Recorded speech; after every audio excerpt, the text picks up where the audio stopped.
We hebben afgelopen zondag, gisteren, een overeenkomst bereikt over in ieder geval een gezamenlijke visie op staatkundige structuur en op referenda. We hebben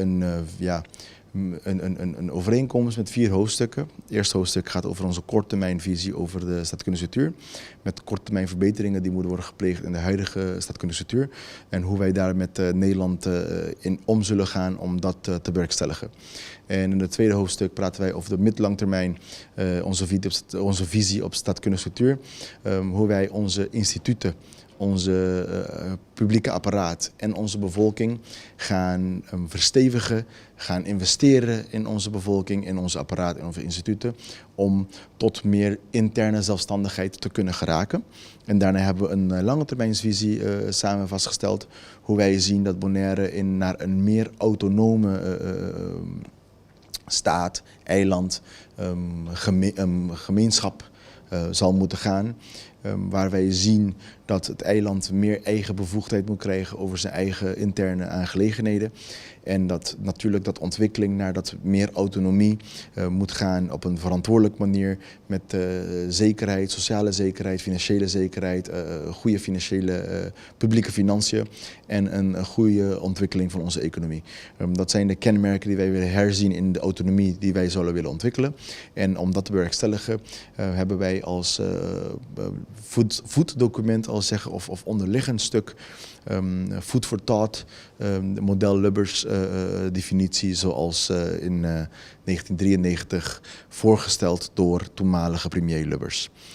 En de vierde hoofdstuk gaat over referenda, waar wij een voorstel maken om een tweeledig referendum te houden, waarin de eerste referendum een politieke evaluatie zal inhouden van de huidige invulling die gegeven is aan Lazo Directo.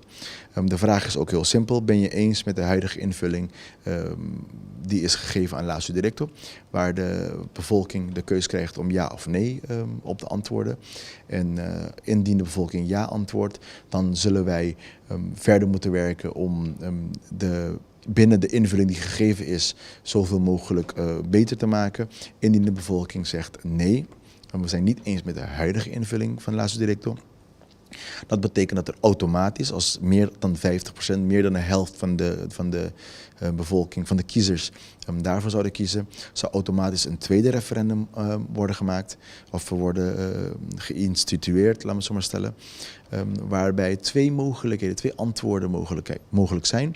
En de antwoorden zouden zijn in de geest van meer integratie, dus volledige integratie in Nederland, of meer autonomie. Dat zijn de opties die dan mogelijk zullen zijn bij de tweede referendum. Veel over de staatkundige indeling. Wat ontbreekt er nog in het akkoord met UPB?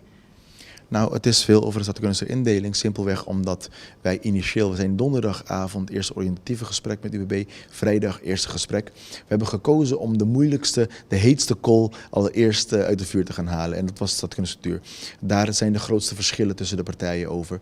We hebben daar aan tafel gezeten en we hebben, moet ik zeggen, heel professioneel te werk gegaan in de zin dat concrete voorstellen of tegenvoorstellen naar elkaar toe werden gesteld, naartoe werden gestuurd, waardoor je echt iets hebt om over te onderhandelen en echt iets hebt om tot een algemene standpunt te geraken. Op zondagmiddag is het ons gelukt om toch alles zo dusdanig te verwoorden dat beide partijen erover eens zijn. We hebben op zondagmiddag daarna meteen de punten naar elkaar toegestuurd van beide partijen voor de overige punten die zouden moeten komen in onze regeerakkoord. Daar zijn nu de partijen zich over aan het buigen. Daar worden nu tegenvoorstellen op voorbereid. En wij hopen vanmiddag even te kunnen zitten en dan te kunnen kortsluiten hoe we dat gaan in elkaar zetten. En hoe wij dat gaan brengen tot een akkoord. Dus de werk is al begonnen voor een algemeen regeerakkoord. En we zijn in het stadium waar wij nu al voor het eerst bij elkaar gaan komen om de verschillen te zien en die verschillen om te buigen naar overeenkomsten. Hoe lang is het geleden dat PDB en UPB een coalitie hebben gevormd? Nou, dat was 45 jaar geleden dat gebeurd is. Dat was toen de toenmalige UPB 3 leden daarvan dus uit de fractie van de DP zijn gestapt en een eigen partij hebben opgericht. Dus nadat de UPB uit de gelederen van de DP is uitgestapt en een eigen partij hebben opgericht, hebben de 2 partijen nooit samengewerkt in een lokale regering. Dus het is echt een vreemd moment, moet ik zeggen, dat deze 2 partijen net op statutsbestuur ook een overeenkomst geraken en nog keihard aan het werken zijn, professioneel, met inhoud, om te trachten te komen tot een overeenkomst, een regeerakkoord. Ik vind het een uniek moment, het is een historisch moment, dat wij hieraan überhaupt mogen werken. En hopelijk komen we tot een vergelijking en hopelijk komen we tot een akkoord.